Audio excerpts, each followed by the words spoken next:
Bonjour Michel Aubry. Bonjour. Un nouveau livre, j'ai envie de dire encore un nouveau livre. Et cette fois-ci, de quoi s'agit-il? Les fous de l'échiquier. Qu'est-ce qu'il y a derrière ce titre?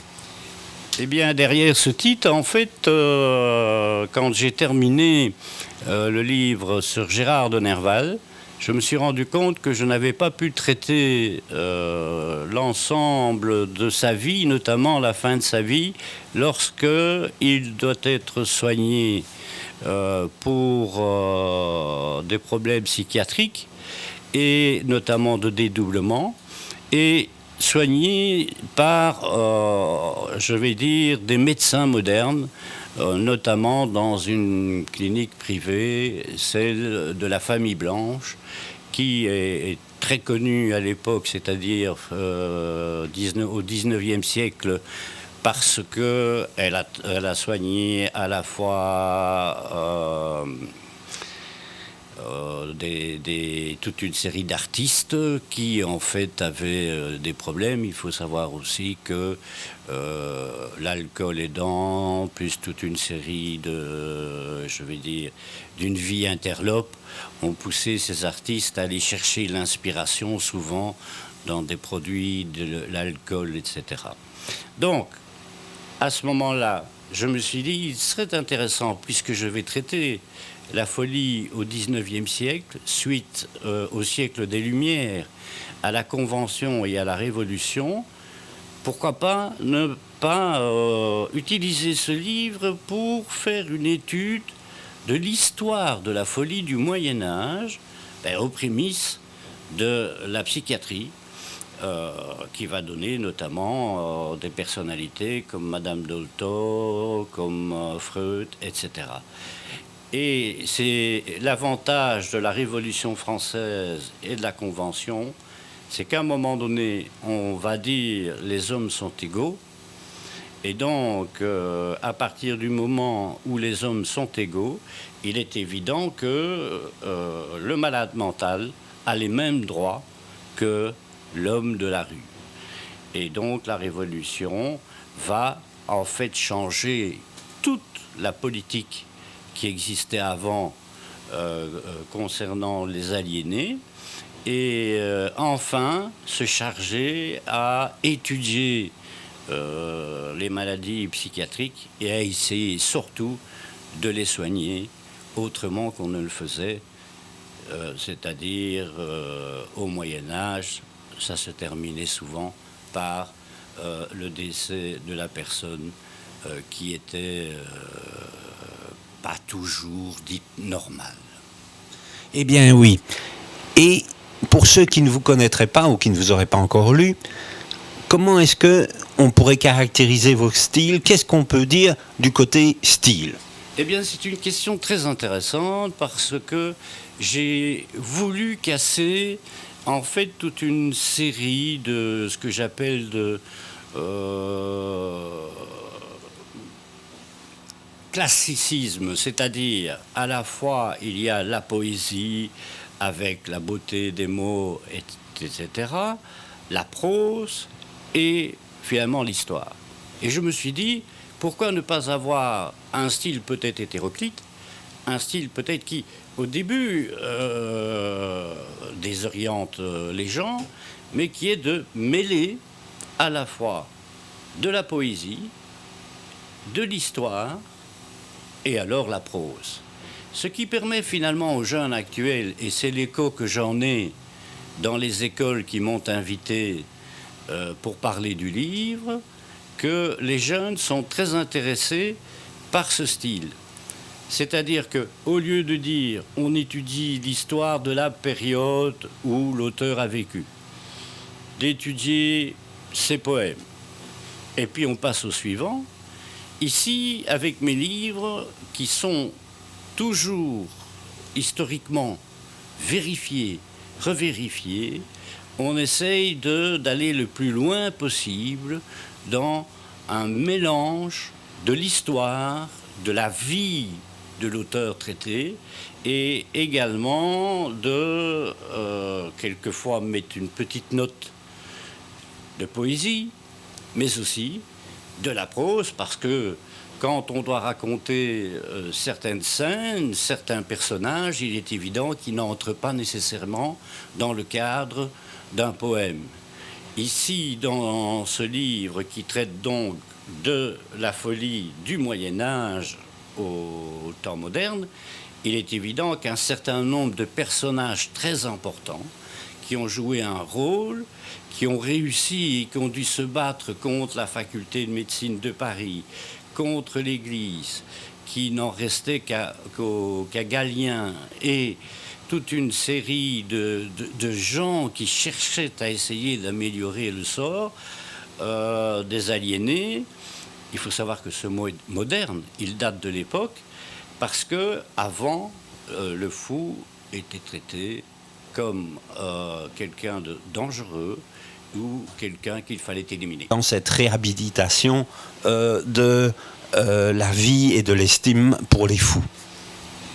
Effectivement, suite à le temps passant, on a le travail fait par M. Pussin, Jean-Baptiste, et Jean-Baptiste Pussin va rencontrer le nouveau directeur de l'hôpital.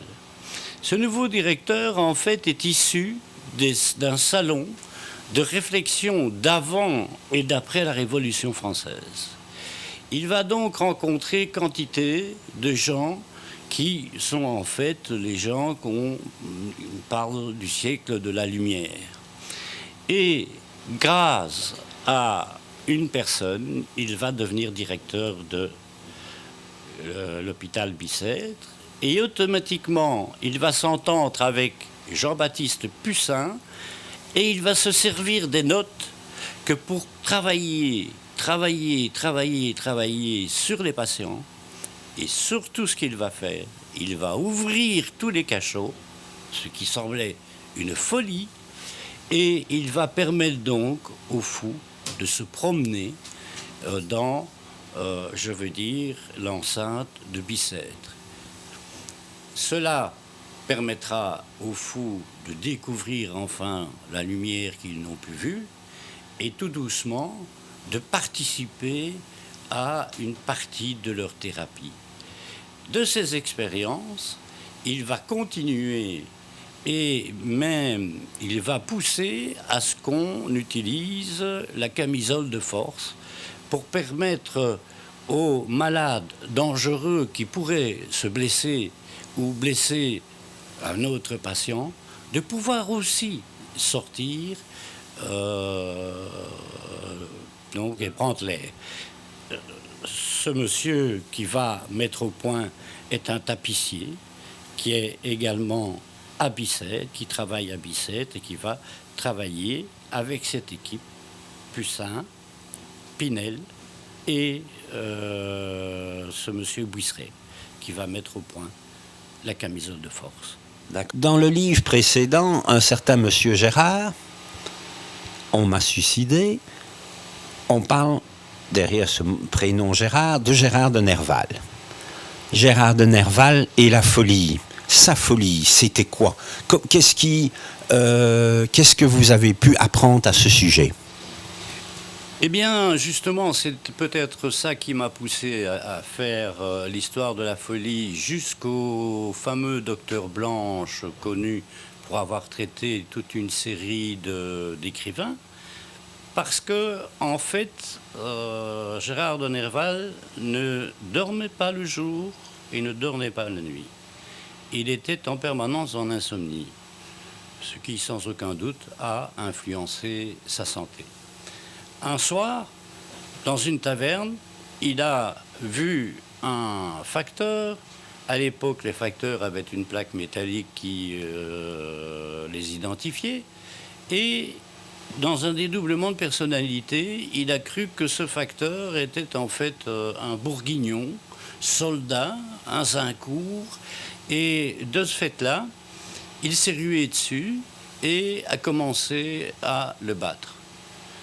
De là, bien entendu, il a fallu réagir très vite et Gérard de Nerval s'est trouvé pris en charge par le fameux docteur Blanche, Esprit Blanche, qui a créé un hôpital privé justement, où il applique, avec bien entendu ses propres recherches, les méthodes de M. Pinel.